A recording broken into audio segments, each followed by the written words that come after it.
Starting a business from scratch, here's the fastest path to 100K. When I started my business, I was broke and I had no direction on what to do and how to achieve my goals. I thought I could figure everything by myself. That left me at a deficit, almost bankrupt, and I almost lost everything. Then I first learned how to make 100K. I wrote it in this book. Next, I learned how to make 100K a quarter. I learned how to make 100K a week. And now my goal is to make 100K a day. So if you don't know who I am, I own a digital marketing agency that have helped thousands of entrepreneurs to be able to build an online business. So if you're starting out and you don't have a clear path to 100K in profit, let me show you exactly what to do. Starting from scratch, fastest path to 100K. The first step is purpose. You need to find a direction on how you're going to be able to achieve the 100K. And if you start out and you have no direction, you just be going around in circles and bumping your head to the wall. Find yourself a clear path. If you don't have a clear path and you want to learn this, I'm going to link a video right here. It's going to teach you exactly how to find your purpose and how to turn your purpose into a 100K business. It's going to be linked right here. Make sure you click it and watch it after this video to give you a clear-cut direction. 2, people. Find the right people that are going to help keep you accountable. If you are doing business by yourself and you are in isolation, it's very difficult to follow through to the goals you have set. And if you don't have a group to hold you accountable and cheer you on, chances of you doing the thing that you say you're going to do is not likely. So I'm really going to encourage you, find a group of people who have started a business, who have gotten results, maybe a coach, maybe a consultant, maybe a community of people you can find to help keep you accountable. This is super important because if you try to do this by yourself, chances are it's not going to happen. So find a group of people that can encourage you, a group of people you can learn from, a group of people that you can share some of the things that you are learning with so that you're not by yourself on this journey. 3, plan. Have a clear-cut plan. A one-page plan is enough. You don't need anything complicated in order for you to start this. Sit down, have a one-page plan, and just write all the things you are going to do, how you're going to do it, and a clear-cut path you can use to accomplish this goal. This is your strategy. Anybody who starts anything important, you don't start without strategy. If you're going to rob a bank, would you just get up and just walk into the bank? Exactly. If you're going to do anything important, whether it's writing an exam or maybe an interview, you have to make sure that you have a clear-cut strategy. So when you go in, you know exactly what to do and a clear-cut strategy to help you accomplish your goal. 4, pre-sale. My recommendation is have at least maybe 50 to 100 people minimum. Let's say you do a Zoom call, you get them on there, you start to ask them questions whether they have the specific problem you're looking to solve.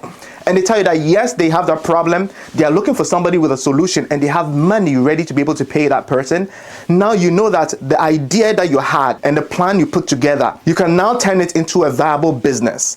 And this is how you validate an idea. Instead of rushing to create a product or service, validate that idea. Get on Zoom calls, interview people. Once you get clear indication from the people you've interviewed, let's say you interviewed 100 people and a good 30 of them say, hey, take my money now. I'm interested in this service and I'm willing to pay you X amount of money. And I even know people who are also willing to pay you that. Your next step is 5. Page. Create a waiting list for everybody who express interest in your business. Instead of you just telling them that, oh, I'm going to get back to you when I'm ready.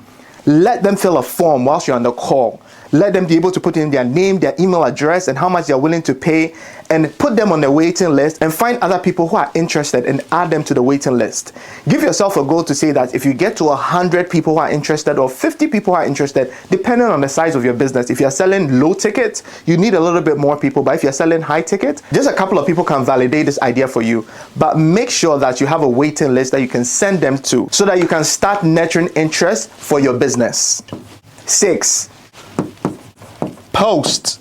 Once you have a waiting list or a landing page you can send traffic to, the next step is to start posting, start gathering more interest for your business. Start posting on social media very regularly and tell people what you're up to and get more people to be interested and create some excitement about the business. Most people make this mistake that until they are ready with a product or service, they don't want to tell anybody. That's wrong. Put your customers in the whole journey so that they feel like they are part of it.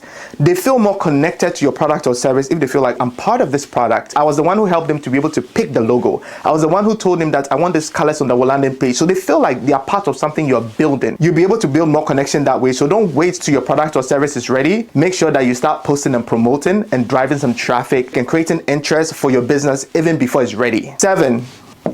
Pitch. Now you want to start pitching your business to people. You have created interest, you have driven traffic. The next step is all the people that came. Now you want to start pitching people.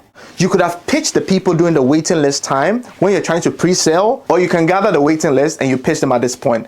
I pitch as pre-sale when I was launching my book. At the pre-sale stage, when I hadn't even built the product or service, I still pitched and made a number of sales. So it's really up to you how you want to do this. But my recommendation is this. Make sure in the whole process, some way, somehow, you start pitching people and seeing the response, and you can gauge consumer behavior to be able to position your product properly. That way you can increase your chances of success. Pitch. Don't be afraid to ask for a sale. Don't be afraid to be able to make an offer. Pitch. Tell people about it. It doesn't mean that every single post is a pitch. No. Gary Vee has this term. He says jab, jab, jag, right hook, meaning that you give, ask. But in recent times, he's updated it, and now he says give before you ask. Instead of just posting and telling people about the journey, every now and then pitch. Don't overdo it, but pitch is a business. It's not a non-profit, it's a business. You need to make money. Don't be afraid, don't be shy. Every now and then on your Instagram story, on your call to actions, pitch. 8. Process. Start putting a process in place to make things easy for you. Write down step by step all the different actions you need to take in order to deliver this product or service. You have to be able to write it down. If you don't, you'll just be in response mode all the time if you don't have a process in place. As soon as your first few orders come in and you figure out how to deliver it, start writing down step by step the process in place. That way you can follow the process to maintain quality and delivery. This also helps you if you're looking to bring people on later. They have a clear-cut path for them to be able to follow, to say step 1 is this, step 2 is this, step 3 is this. I have these steps in place for my website design and digital marketing agency. Every single client that comes in, we take them through a process, step by step. They go through a CRM from start to finish. So at every stage, we know who is working on what and what exactly they're doing. A process helps you to be specific and clear in your delivery. 9, proof. If you have a business, one of the things that's going to help you sell to more people is if you have proof. Proof over promise. Rather than telling people all the things you're going to do for them, if they're able to see other people you've served and it's 5-star testimonials and they're saying amazing things about your business, you increase the chances of other people buying. Think about Amazon. When you go on Amazon to buy, what's the first thing you look out for? Proof. You want to be able to see that other people have purchased the thing, it was delivered, the quality was good, before you take your hard-earned cash to go buy this product. This applies to every business. For some reason, business owners, especially very small business owners, they think that they're exempt when it comes to proof. No. The more proof, results, and case studies you have for your product or service, the much likely you'll be able to convert people from strangers to clients. So load your website, load your landing page as much as possible with a lot of proof. So you're not spending all your time to convince people to tell them this product or service works. No.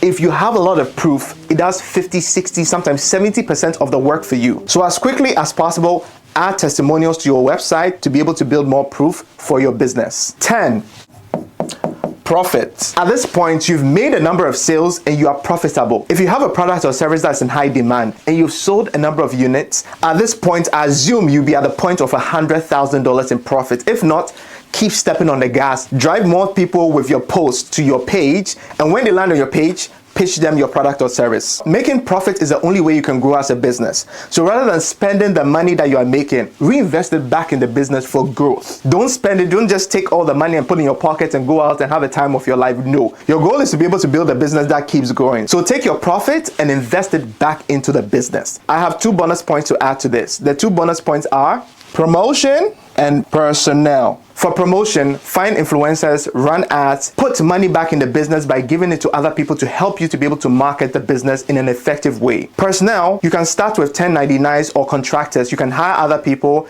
bring them in as part-time workers. That way you can take some of the workload off your head and start building a team and expanding your business. Here's a recap on how to build a 100K business fast. 1, purpose. 2, people. 3, plan. 4, pre-sale. 5, page. 6, post. 7, pitch. 8, process. 9, proof. 10, profit. And this is how you start from scratch to take your business to 100K plus in profits. Now, how long is going to take you to get to 100K in profit? This totally depends on how quickly you work and how quickly you can adjust and learn and apply what you are learning. It all comes down to implementation and speed of execution. If you want a step-by-step guide on how to do this, I wrote a book called 100K Secrets, the 5-step blueprint to creating a 6-figure online business. It's available on Amazon. But if you want a free sample, simply comment interested below and I'm going to send it over to you. Also, if you found this video helpful or you have any questions, please leave a comment below and I'm going to respond to you. Here's the lesson from today. Clarity plus execution equals cash. Get clear, take action, and watch the results follow. My name is Kimbwari. If you enjoyed this video, click here to watch my next video.